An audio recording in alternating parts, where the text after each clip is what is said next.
ஹஜ்ரத் Khaja ஹபீபுல்லாஹ் Shah கத்தஸல்லாஹு சிர்ரஹுல் Aziz அவர்கள் வரைந்த கடிதங்களின் தொகுப்பாகும். இது கடித இலக்கியத்திலே ஓர் புதிய இணைப்பாகும். இந்த கடிதங்களை வாசிப்பதால் நமது முன்னோர்களில் தேர்ச்சி பெற்ற மகிமை வாய்ந்த பெரியார்களின் நினைவு மீண்டும் பசுமையாகி விடுகிறது. அவர்கள் உலக அரங்கிலே தம் நிலையான முத்திரையை பதித்திருந்தார்கள். இந்த தொகுப்பின் பருமன் நிச்சயம் மற்ற கடித தொகுப்பை விட குறைவாகவே இருக்கின்றது.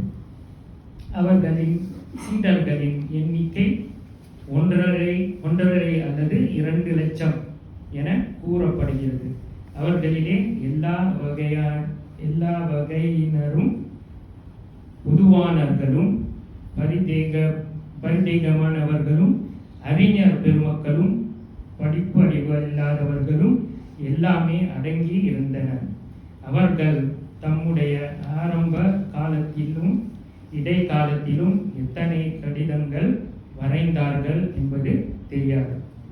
அநேகமாய் அவை யாவும் சேதமாகி விட்டிருக்கக்கூடும். அவை அனைத்தும் பாதுகாக்கப்பட்டிருந்தால் இந்த கடித தொகுப்பு எத்தனை கனத்த பாகங்களை பரிமித்திருக்குமோ. கடைசி காலகட்டத்தில் சில சீடர்கள் கேட்டுக்கொண்டிருந்த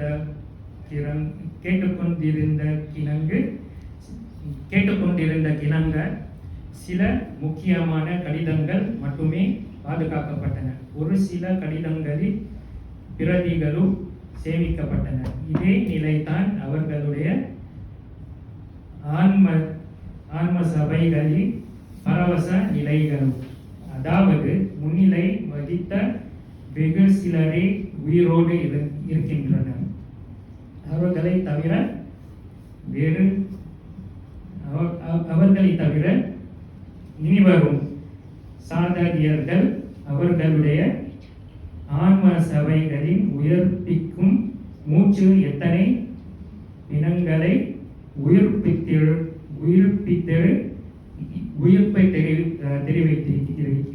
தெரிவித்தது. எத்தனை நோயாளிகள் உண்மையான உடல் நலத்தையும் பூரணமான குணத்தையும் கொண்ட அந்த அமிர்தத்தை பருகினார்கள் என்பதை யாருமே அறியப் போவதில்லை. அவரின் தொடர்பு எண்ணத்தையும் உயிர்ப்பித்துவிடும். உயிர்ப்பும் இவ்வாறெனில் அதன் பின் மரணமில்லை. அதை தவிர மீதமுள்ள கடிதங்கள் யாவும் புனிதமானதென்று கருதி இதோ மனத்தை மாற்றும் கடிதங்களாக உங்கள் முன்னால் சமர்ப்பிக்கப்பட்டிருக்கிறது. ஹஜ்ரத் திப்லா குத்பேதோ ஆலம் அவர்களின் பிறப்பு 20ஆம் நூற்றாண்டு ஆரம்பத்தில் நிகழ்ந்தது. அவர்கள் தமிழ்நாட்டில்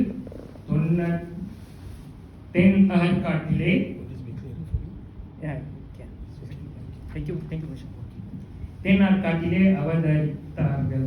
அவர்களுடைய மரணம் ஏறக்குறைய 72 வயதிலே 31 அக்டோபர் 1971 சிங்கப்பூரிலே நிகழ்ந்தது. முன்னோர்களின் மார்க்கத்தை பேணி வந்த மிகச் சிறப்பு வாய்ந்த மெய்ஞானியருக்கு எடுத்துக்காட்டாக விளங்கினார்கள்.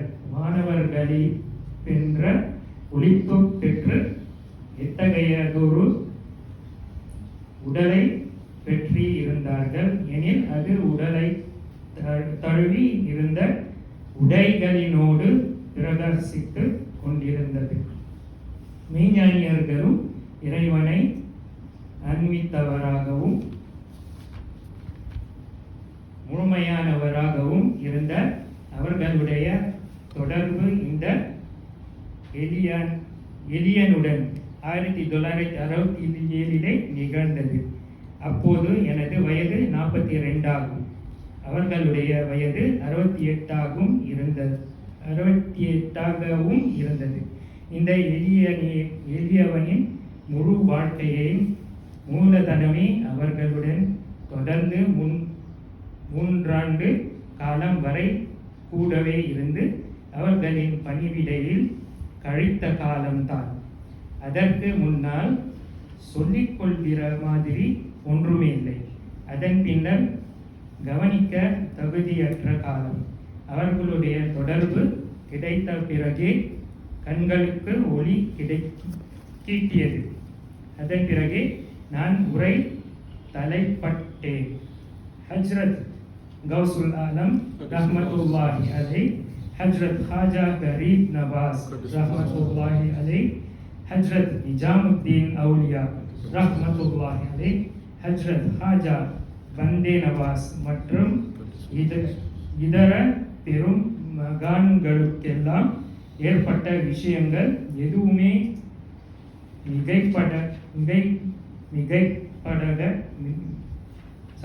மிகைப்படக கூறப்பட்டிருக்கவில்லை. அந்த பெரியவர்களின் உயிரோட்டமான மேற்கொள்ள கண்களில் முன்னால் மட்டுமில்ல உள்ளத்திலும் பதிந்து விட்டன. அவர்களின் கரங்களிலே 2 லட்சம் ஆர்வமுள்ளவர்கள் தீட்சை பெற்று கொண்டனர். அவர்களின் மிக உயர்ந்த தளத்தில் இருந்த அறிஞர் பெருமக்கள் மட்டுமின்றி படிப்பறிவில்லாத சாதாரணமானவர்களும் இருந்தனர். அவர்கள் அறிவு மேதைகளுக்கு மதிநுட்பம் வாய்ந்த மெய்ஞானியர்களும் பொதுமக்களின் விஷயத்திலே பொதுஜன ஞான குருவாகவும் விளங்கினார்கள். அவர்கள் தர்சே நிஜாமி படித்திருக்கவில்லை. ஆனால் பரவச நிலையை அடையும் போது உலமாக்களை நோக்கி சொற்பொழி வெற்றினால் மிக ஆழ்ந்த நுட்பமான போதனை கூடத்தின் பிரச்சனைகளையும் மிக சொல் வார்த்தைகளிலே தீர்வு அளிப்பவராக இருந்தார்கள். மிக நீண்ட விளக்க உரைகளும் சுருக்கமான தெளிவுரையாக மற்றும் அடைந்துவிடும். அவர்களின்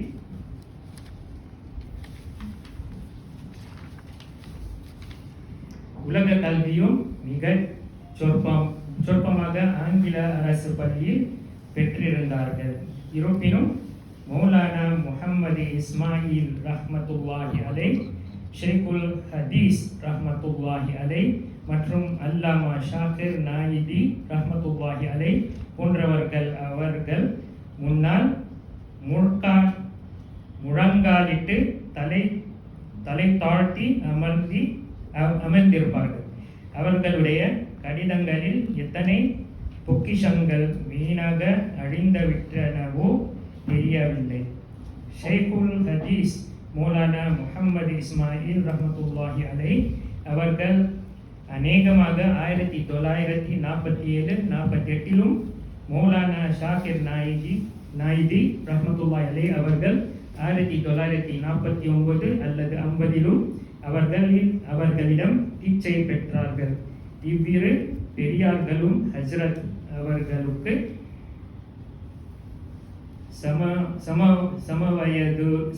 சமவயதுடையவர்களாக அல்லது அவர்கள் விட மூத்தவர்களாக இருந்தனர். ஷேகுல் ஹதீஸ் அவர்களுடைய மரணம் 1963 மௌலானா அவர்களுடைய மரணம் 1966 நிகழ்ந்தது. இதற்கிடையில் அவர்கள் ஆன்மீக பிரச்சனைகளை குறித்து ஹஸ்ரத் அவர்களுக்கு கடிதம் எழுதி அதற்குரிய பதிலை பெற்று இருந்தார்கள். அதன் முக்கியத்துவத்தை உணர்ந்த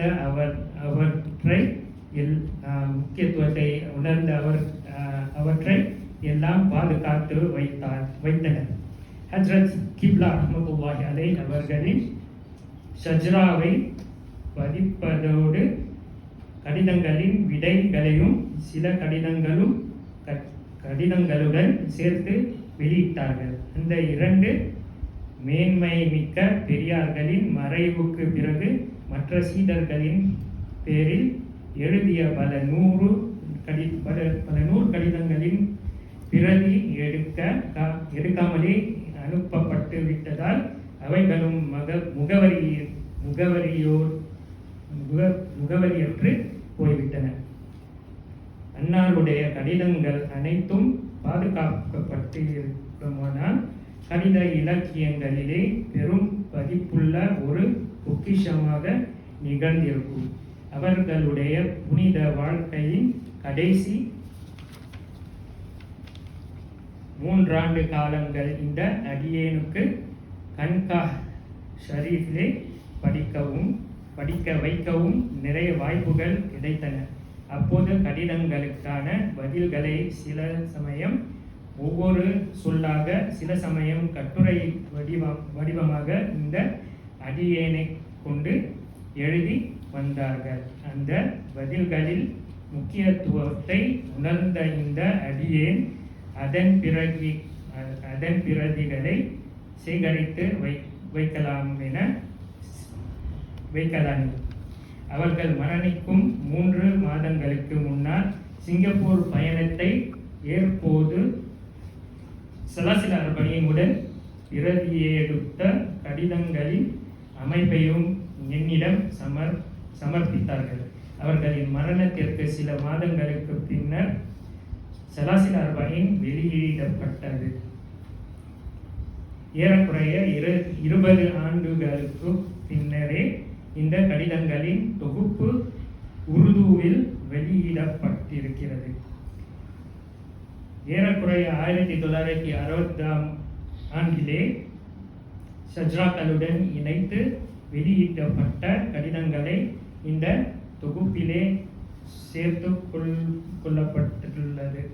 இந்த கடிதங்களின் எண்ணிக்கை 1 அதிகமில்லை என்றாலும் இவற்றை படிக்க வாசகர்களுக்கு ஆன்மீக மற்றும் மெய்ஞான கருத்துக்கள் எந்த அளவுக்கு கிடைக்குமென்று அவர்களின் தேட்டமே நிறைவு பெற்றுவிடும்.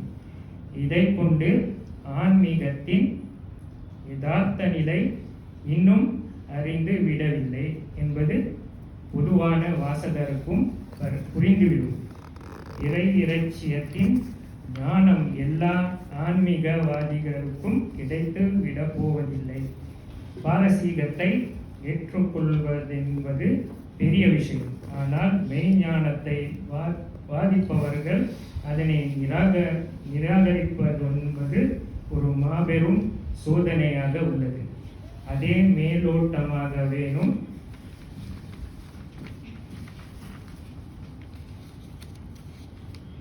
ஆன்மீகத்தை ஏற்றுக்கொள்ளுங்கள், அதில் தவறேதும் இல்லை.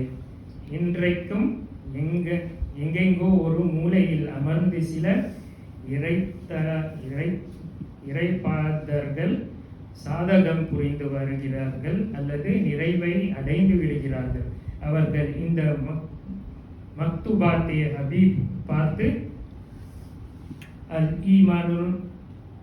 ஈமான் ரல்லத்துல் முஃமின், பொருள் ஈமான் ஒரு முஃமினுக்கு காணாமல் போன பொருள், அதை எங்கு கிடைத்தாலும் எடுத்துக்கொள்வான் என்பதென என்று நினைத்து பார்ப்பார்கள்.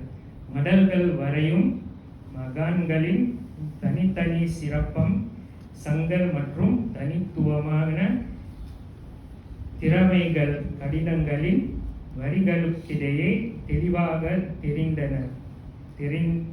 தெரிகின்றன. பலதரப்பட்ட பெரியார்கள் மற்றும் அவர்களின் மடல்கள் சத்தம் தகுதிக்கேற்ப தனித்தனி அடையாளங்களா பெற்றுள்ளன.